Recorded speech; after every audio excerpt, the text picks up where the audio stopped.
Welcome to Amplify. I'm your host, Candice Dormon. On this show, we shine a light on people making moves, grinding, hustling, and being excellent because it's 2020 and there are still a lot of first and onlys across almost every industry. So let's dig in.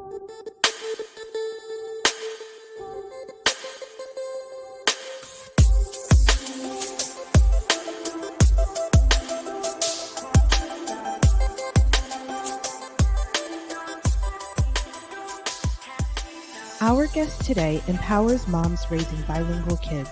With enviable ease, she coolly slips back and forth between English and Spanish, drawing in even the non-bilingual listener. On her podcast, MiLegasi, which streams on 5 continents and 16 countries around the globe, she talks about growing up Hispanic, her tradiciones, and celebrating madrehood. She keeps it real, offering tips and tricks to help you create a legacy your abuela would be proud of. She lives in New Jersey with her husband and identifies as a Latina and multicultural mom raising a bilingual and multicultural daughter. Like she says, no te lo pierdas. Don't miss it. Janny, welcome to Amplify. Hi, Janny. How are you? I'm so good, Candice. Thank you so much for having me on. I'm so glad that you're here. I have to say that it is such a cool feeling to be interviewing another podcaster. I'm so excited to hear more about your show and to learn about, what you got you started. It's a different kind of conversation when you're talking to a fellow podcaster. So thanks so much for being here. Thank you so much for having me on. It is a pleasure to be on, and it is really nice to talk to somebody else that also is in podcasting. Yeah, it's I always find it an unsettling feeling to be on the other side of the mic, right? On the other side of the table getting interviewed.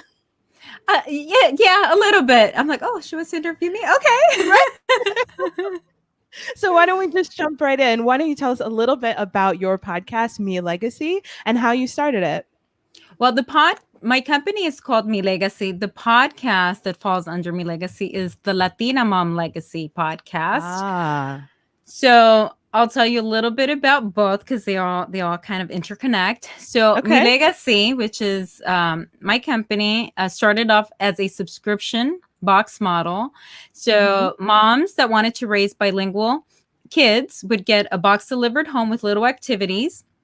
And long story short, things didn't quite work out. So I ended up with all this leftover product. I started blogging to drive traffic to the website because that's what they tell you on the website, online rather. And what happened was I started blogging. I found my voice blogging, and things have evolved. And I met moms along the way, and I wanted to share their stories. And I'm a big podcast listener. So I said, you know what? I can do this. So I started the Latina Mom Legacy podcast. And I started that in September of last year. Wow. I love that.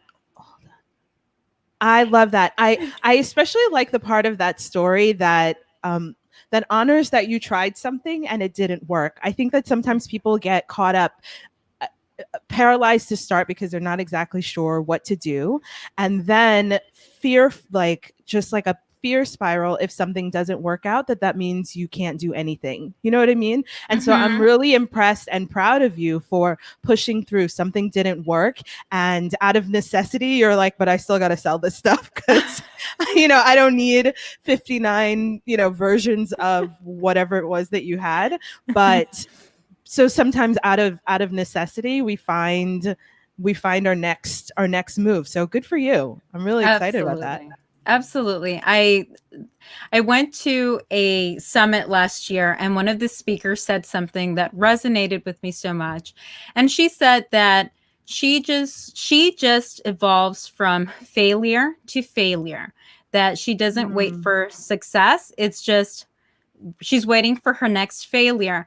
And the way she meant it was that in life, how we succeed is going from failure to failure, so that it wasn't a bad thing. It's just kind of part of the natural process. So I think sometimes you have to embrace those struggles and know that as long as you keep pushing forward, it's through those failures that you will somehow end up where you're supposed to be.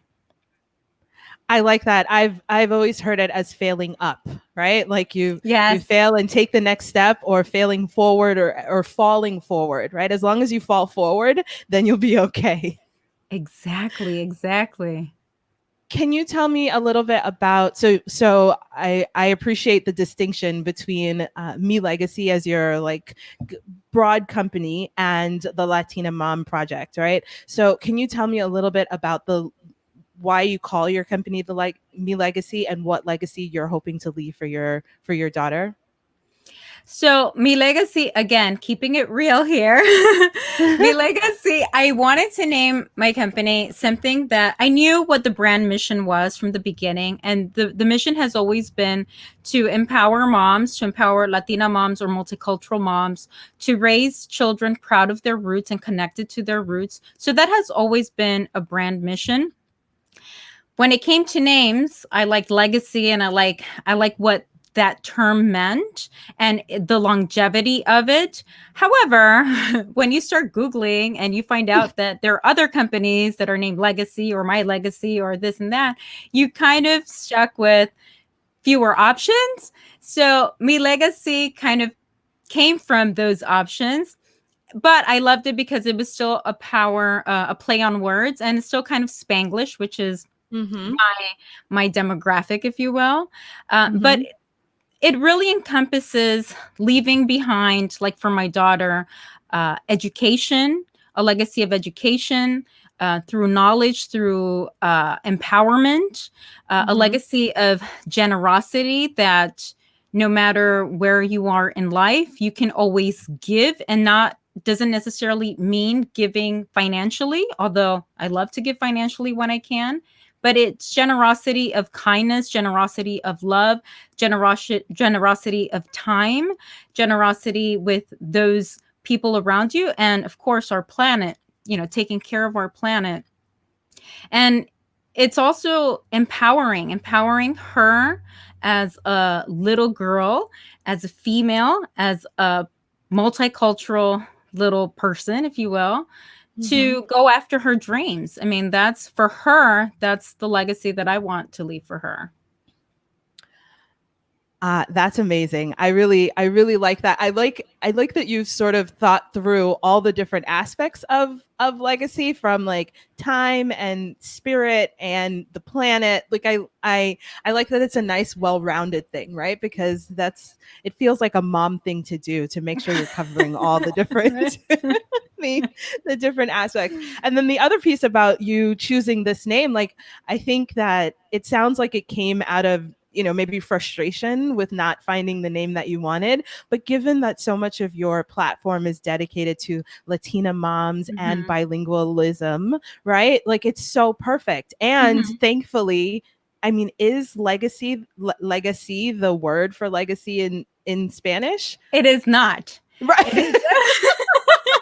so so thankfully, as a Spanglish word, right? It kind of works. So if you read it, so legacy in English is legacy as it sounds. In Uh-huh. Spanish is legado. Nothing to do. Oh. But legacy, if you look at my logo, the C is in yellow because it's legacy, meaning yes. So meaning Ah. so it's my yes imprint in the world. So that's That's kind of how beautiful. I took it and just ran with it. Yeah, and see, and again, out of necessity, like, beautiful things come. It can't be denied. And then let's talk about the Latina Mom Project. What You're a Latina mom. What part of you are you reaching out to in your community? What is it that you are trying to share with Latina moms? So the goal for the Latina Mom Legacy, the podcast, is always to empower the mom, whether it's a Latina mom or a multicultural mom. And the thought was to interview everyday moms like myself that have struggles, that want to raise children that are bilingual or that are connected to their Latino or Hispanic roots, but may not necessarily have the support system or may not know where to look, or it can be overwhelming when you start Mhm. googling stuff. So for me, it's taking 45 minutes to an hour to just kind of focus the mom and talk to everyday moms, what's working for you, what's not working for you. Also, empower them and talk about their motherhood journey, whether it's if they have a business, whether they're struggling with something, talk about that, and then bring it back at the end to our traditions and our culture. And in a Mhm. nutshell, that's kind of how the podcast is segmented.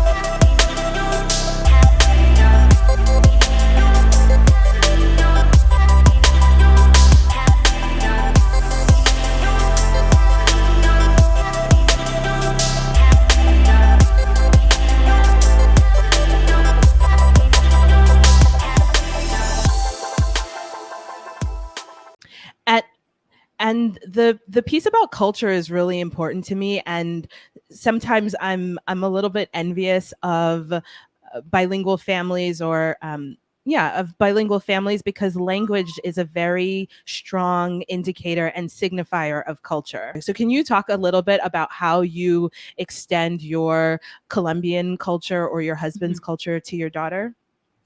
So that's a really great question. And it's a question that I get asked quite a bit. And I think that as parents, we have a pretty big burden. The burden is on us, I should say. So how you can pass down your culture or elements of your culture, obviously it's going to be different as generations pass, because our experiences from our parents' experience, from their parents' experience, are different, right? Mm-hmm. One thing that, as you said, that gets passed down maybe are the flavors, maybe it's the language, maybe it's the music, the sounds that we listen to. All of that can get passed down. It's keeping those traditions and those customs that our ancestors have passed down, trying to keep those alive for the next generation. And as parents, it is asking for those recipes. It is listening to those sounds. It is telling those stories. So Mm-hmm. that's how we keep it, passed down from one generation to the other. But as I'm Colombian, I'm also American, because I grew up. My first home was America, even though I was born in Colombia. I was raised in Miami, so I am very much American, and I also have our American traditions. And my husband is Bulgarian, and he has his Bulgarian traditions. So it's really focusing on those elements and those things that kind of take us back to our ancestors, to our culture, to our people, and how we can pass that down to our children, taking those elements actively, and really so that they can kind of we can pass the baton and they can do it for the next generation. I like that answer. The idea that it's not one thing, right? It's not, it changes from generation to generation, and and I think that that's cool. A lot of times we get caught up in tradition, and Mhm. and we do things just because that's the way other people did it. And I like this Mhm. idea of flavoring it, right? Mhm. You've got the pieces in there, but things are different now. Mhm. Along that vein, right, given the time that we are in, and the attention that is being put on Black people, and by proxy brown people, Mhm. how are you managing that part of our American culture, and how it like affects us Mhm. right now, right? How are you as a mom having these kinds of conversations with your daughter to, I don't know, she's 5, right? We think about Mhm. little kids being 5, and we do want to explain things to them, and they are seeing things, but how are Mhm. you managing it in your house? Well, I think that for me, modeling is number one in our home. So I grew up in when up until I was about 6 or 7 years old, I grew up in a predominantly Black and Latino neighborhood. So I was always surrounded by my Black friends. I mean, my earliest friends were Black. So my parents always made sure that everyone around us was diverse. And Mm-hmm. to me, I just grew up. And so my friends, they're all diverse. My friends are, they look and talk differently. They, all have different hairs. They're like a rainbow, and it's beautiful. And I want the same for my daughter. And so we actively, she's actively surrounded by our friends, and our friends are all different, and they're all different religions. They're all, different skin colors. They all sound different. They're, but we're fortunate enough to be living in a city where we are surrounded by that, very close to New York City. And even in Miami, where I grew up, it's still a very big city. So in that sense, we are fortunate. But it's also reading to her. It's also having daily conversations about feelings. What are you feeling? Because I think, especially when you have small children, communication is a big thing. You have to be able to communicate with your children from early on, so that when they get into those teenage years, when they are faced with those struggles, those teen struggles, that they have that connection with you to be able to speak openly with you about no matter what the issue is. So even though she's little now, I am implementing those seeds so that we can have that open dialogue, whether it's about race, whether it's about sex, whether it's about whatever it is later on in her life. I'm my oldest son is 6 right now, and I feel like people always say it goes by in a blink of an eye, and so he's little right now, but I don't know what we're gonna do at 16. And this piece about fostering open communication so that your children know they can come to you. I'd like to say that that's what we're doing, but you don't know until the time comes. Uh, Mm-hmm. I don't. What are some of the tips that you would give to parents on how to calibrate and to check in with yourself and with your child, especially at a young age, to see if you're on the right track to to being able to handle a teenager? So one thing that, and I listen to this because I think we all take tidbits from everywhere we, whether it's the news, whether it's books we read, audiobooks, podcasts, we all take snippets that kind of resonate with us.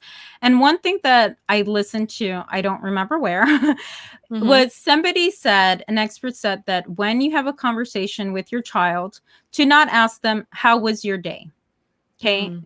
But instead to ask them, talk about their feelings. So in our house, for example, every single night before we go to bed, when she's calm, when everything is kind of settled down, I ask her, tell me something that made you happy today. Tell me Mm. something that made you sad today. Tell me something that made you angry. Tell me something kind that you did today, and tell me something you are grateful for. So those are the 5 questions that get answered every single night in our home. And I share with her the same. I share with her things that made me happy, obviously age appropriate, but Mm-hmm. it it gives her a way to share with her feelings. And what I find is that at night, when she's calm, when after all the hustle and bustle, is that she will tell me things that happen in school that she never mentioned throughout the day or throughout the week. And it gives us an opportunity to have this open communication. And we've been doing that for about a year or so now. And that's something that I would love to continue up until, I don't know, she's 30. Right, right. Wouldn't we all? Wouldn't we all? I have definitely heard I've heard that list of questions before, and I will say that I tried it maybe once or twice, and that it feels weird, right? It feels weird to stifle the urge to say how was your day, and to instead use these prompts. And so I would encourage anyone who's listening to, if you're going to try it, to put them on the wall, or like have them somewhere where you can actually look at them, so that Mhm. you are reminded that these are the questions, because it is an awkward adjustment that I wasn't prepared for how weird it felt to ask Mm-hmm. something other than how's your day? Like it's almost like a lazy question. You know what I mean? And we've just gotten so it's sort of like how are you, and we just say fine, and sometimes Exactly. you say fine even though someone has said good morning. You know what I mean? Like you hear the cadence instead of the actual question, and you answer on autopilot, which means you weren't actually listening. And now that you're saying that, if you're responding to your kid on autopilot, you can't expect for them to Mm-hmm. respond to you in a deep and meaningful way. And I think part of why it works at night after the day is because as soon as they come home from school, or as soon as they, their minds are just racing. The last thing that they want to do is talk. Maybe they want to eat, have a snack. Like, everything is too much is going on. Even with the pandemic, during the day, too many things. I'm working, she's trying to homeschool. Too many things are. So having that conversation feels very forced during the day, whereas at night it kind of becomes part of your ritual, your routine. Mm. And so if you just start, I would say start with 1 or 2 words at the beginning, so that it's not like, okay, here are 5 questions. But start with Which one or definitely feels two. awkward. Yeah, and actually we did start with the main ones, and I just added kindness in there because it's very important for me that we do kindly acts, or kind acts daily, and that she is reminded to be kind to her friends, that it is a daily conversation in our home. And then gratitude is a very important part of my life. And studies have shown that if you are grateful, you're a happier person. And I Mm. certainly want to raise a happy child. So I want her to grow up, understand that no matter where she is in life, today, is a day to be grateful for. That's real, because it's so much easier. It's so easy to make a list of things that are annoying you. It is so much harder to make the list of things that you're grateful. But once you get into the habit of doing it, it just starts to flow, right? It just starts to flow, and hopefully as easy as it does for some of us who very easily come up with the thing that's annoying, right? My husband Mm-hmm. likes to say, like, anybody can say what's wrong. Like, it's like anybody can see what's wrong. It takes a lot more energy and effort to identify what's good, or to Mm-hmm. identify the solution to fix the thing. Well, and then as just people, we're just kind of trained to focus on the negative and the criticism. If you Mm-hmm. have 500 people tell you, wow, that was amazing, but out of those 500 people, you had one person that tells you, oh, I really hated the show, or what are you talking, makes one criticism. What are you going to remember? You're probably going to remember that one negative comment, right? You know, uh, Absolutely. so it's bringing it back to, no, don't focus on that negative comment. Focus on the 499 amazing things that people had to say about you, but it's hard. So that brings me to this. It's like an industry that we're in, right? Podcasting, putting out content, and putting out your creativity. I think of it a lot. I don't think I thought of it this way before, but now I really realize the like creative juices that go into being a content creator, right? A Mhm. podcast, an audio or video or whatever. How are you managing just exactly what you said? Because a lot of times I like to think, oh, I'm only talking about things that people are interested in, but every once in a while you get a negative review or a negative post or something. How do you handle when that comes to you?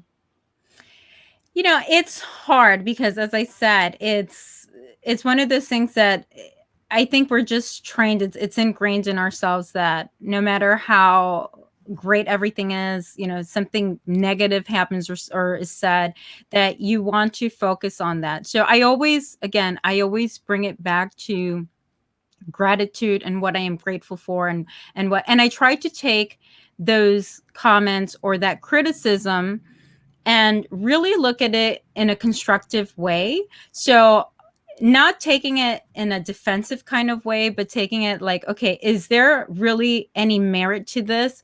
And if there Mm-hmm. is, what can I learn from it? Okay, taking aside, like, maybe any negativity or extra adjectives that did not need to be there, but taking away that and looking at what is being said and from the Okay, wait perspective one of the. minute.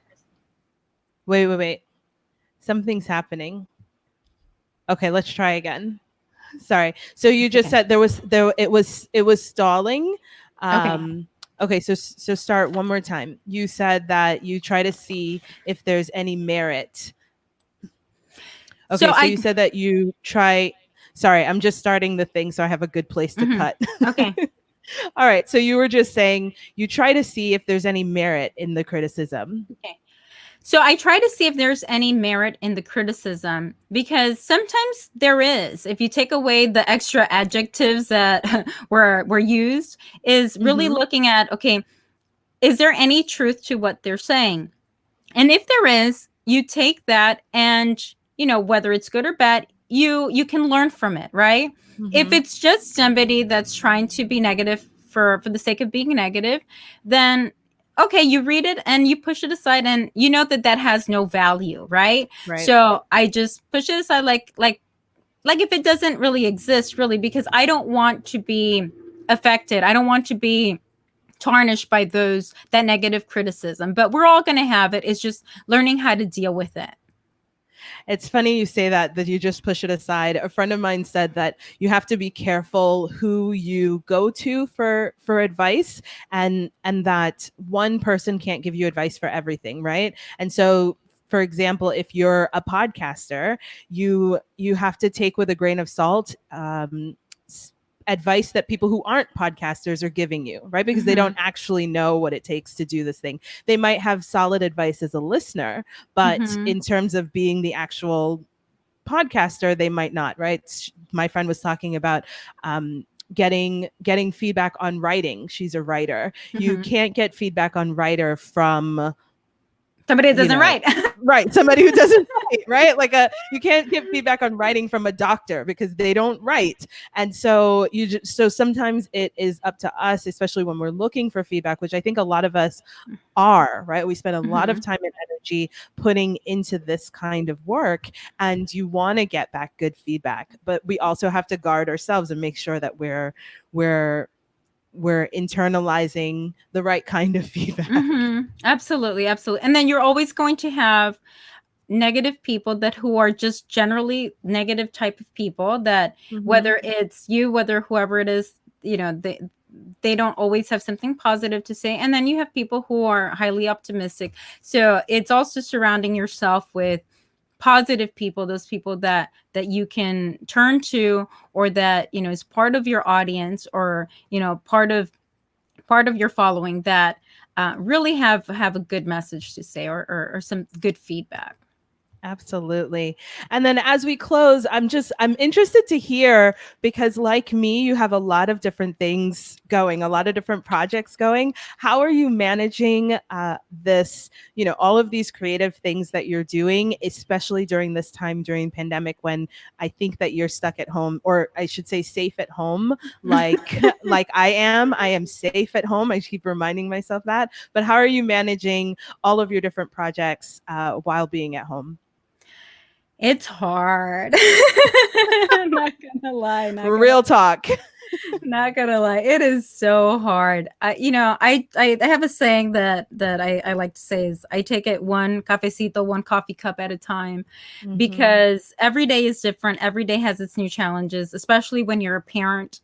Uh, one day could be great. The next day they woke up on the wrong side of the bed, and no matter what you do, even if it's blueberry pancakes, you're gonna lose. So so you just kind of take it with a grain of salt. I do wake up very early. I try to be disciplined in terms of how I set up my day, how I structure my day. But I am very flexible. So there are times where I set aside specifically to do certain types of jobs or certain types of of work.